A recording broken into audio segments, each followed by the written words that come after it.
Dolls house written by Henrik Ibsen. इस play को हम जल्दी से ख़त्म करेंगे ताकि स्टोरी जैसा आप इस प्ले को अच्छे से समझ पाएँ।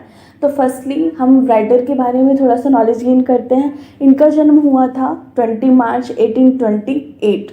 यह 19वीं सेंचुरी की बात है और हेनरिक इब्सन इस प्ले के प्ले राइटर हैं जो काफ़ी फेमस है as a dramatist, as a play writer, as a theatre creator. I must wake up my mind which is right society and I. तो हम इस प्ले को स्टार्ट करते हैं। नोरा क्रिसमस की शॉपिंग करके एक दिन पहले मतलब 24 दिसंबर की शाम को अपने घर आती है क्रिसमस की शॉपिंग करके। तो वो अपने साथ क्रिसमस ट्री, बहुत सारे गिफ्ट्स लेके आती है क्योंकि वो अपने बच्चों से बहुत ज़्यादा प्यार करती थी। Great love for her children. उसी टाइम उसका हस्बैंड रॉबर्ट नीचे आता है अपने स्टडी रूम से और नोरा पे स्कोल्ड करने लगता है, चिल्लाने लगता है कि तुमने ये क्या किया। अभी हमारे पास इतने पैसे नहीं हैं कि हम इतनी सारी शॉपिंग कर सकते हैं। तो नोरा बोलती है कि अभी तुम्हारा प्रमोशन होने वाला है, तुम मैनेजर बन जाओगे बैंक की, उसके बाद तो हम अफोर्ड कर सकते हैं ना। और कल क्रिसमस है रॉबर्ट, तो ये ज़रूरी है हमें शॉपिंग करना। क्रिसमस के दिन अगर नहीं करेंगे तो कब करेंगे। उन लोग आपस में बात करते रहते हैं। उसी समय डॉक्टर रैंक जो कि रॉबर्ट के काफ़ी अच्छे दोस्त थे, फैमिली फ्रेंड थे, वो आते हैं। उसके बाद वो दोनों अपने स्टडी रूम में चले जाते हैं। एंड देन लिंडे जो कि काफ़ी पुरानी फ्रेंड थी नोरा की, वो आती है। काफ़ी टाइम तक तो नोरा उसे पहचान नहीं पाती है बट उसे याद आता है कि वो उसकी काफ़ी पुरानी फ्रेंड है। बहुत दिनों बाद वो मिलते तो काफ़ी सारी बातें करते हैं। फिर बातों बातों में नोरा उनसे पूछती है कि आपके उनके हस्बैंड कैसे हैं। तो लिंडे बताती है कि उनके हस्बैंड काफ़ी टाइम पहले एक्सपायर हो चुके हैं जिनकी वजह से उन्हें काफ़ी अपने लाइफ में सफ़र करना पड़ रहा है। अपनी मॉम को और अपने भाई को संभालना पड़ रहा है। बट अब उनका भाई बड़ा हो चुका है तो वो मतलब कि अब सब कुछ कर रहा है अपना। ये सब काफ़ी सारी बातें होती हैं और लिंडे बोलती है कि अच्छा है नोरा, तुम्हारे लाइफ में सब कुछ अच्छा है, तुम्हें कुछ स्ट्रगल नहीं करना पड़ रहा है अपनी लाइफ में, ऐसा करके। तो फिर नोरा जो है अपनी लाइफ के बारे में बताती है कि सबकी लाइफ में कुछ ना कुछ होते रहता है। मेरी लाइफ भी काफ़ी अच्छी नहीं चल रही थी। कुछ टाइम पहले उनके हस्बैंड जो रॉबर्ट है उनको बीमारी हो गई थी जिसकी वजह से उन्हें इटली जाने की हिदायत दे रहे थे डॉक्टर।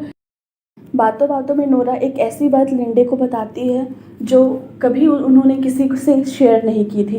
नोरा बताती है कि जब उनके हस्बैंड रॉबर्ट काफ़ी बीमार थे तब उन्होंने बैंक से लोन लिया था, लेकिन सबसे उन्होंने कहा था कि वो अपने डैड से लेकर आई थी, लेकिन ऐसा नहीं हुआ था। उन्होंने अपने डैड की नकली साइन करके बैंक से लोन लिया था। यह बात उन्होंने अपने हस्बैंड को इसलिए नहीं बताई ताकि वो उनके अभिमान पे बात ना आए।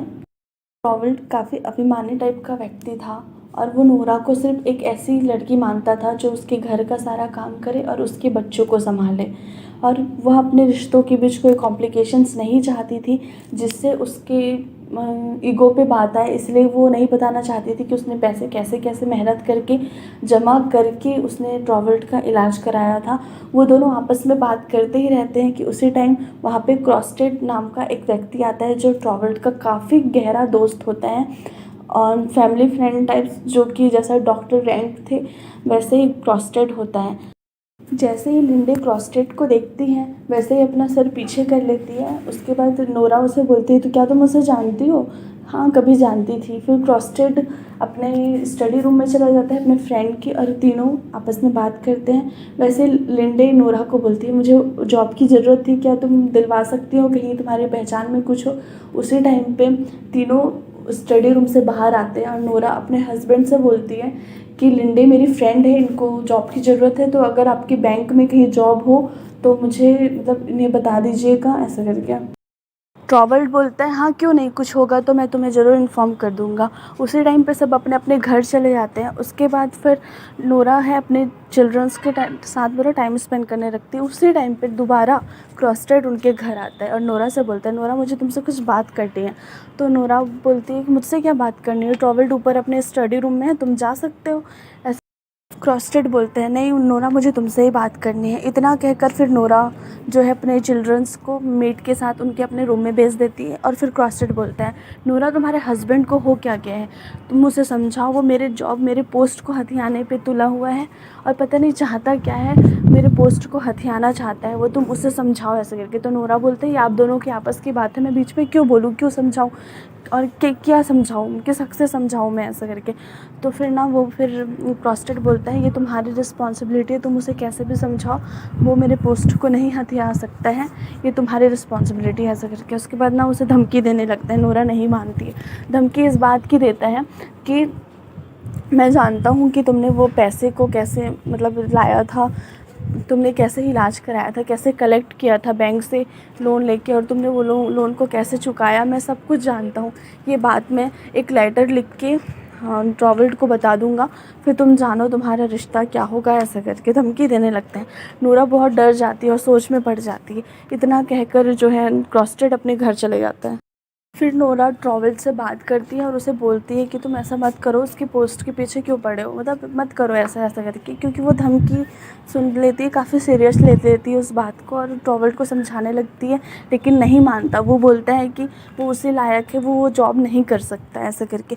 फिर जो है जो क्रॉस्टेड है वो काफ़ी टाइम इंतज़ार करता है, उसको बहुत धमकी देता है, बट कुछ होता नहीं है। तो वो एक दिन गुस्से में आकर लेटर लिख देता है और जो ट्रॉवेल है ना वो इनके घर भेजा देता है और मेड ट्रॉवेल को दे देती है और ट्रॉवेल वो लेटर पढ़ भी लेता है।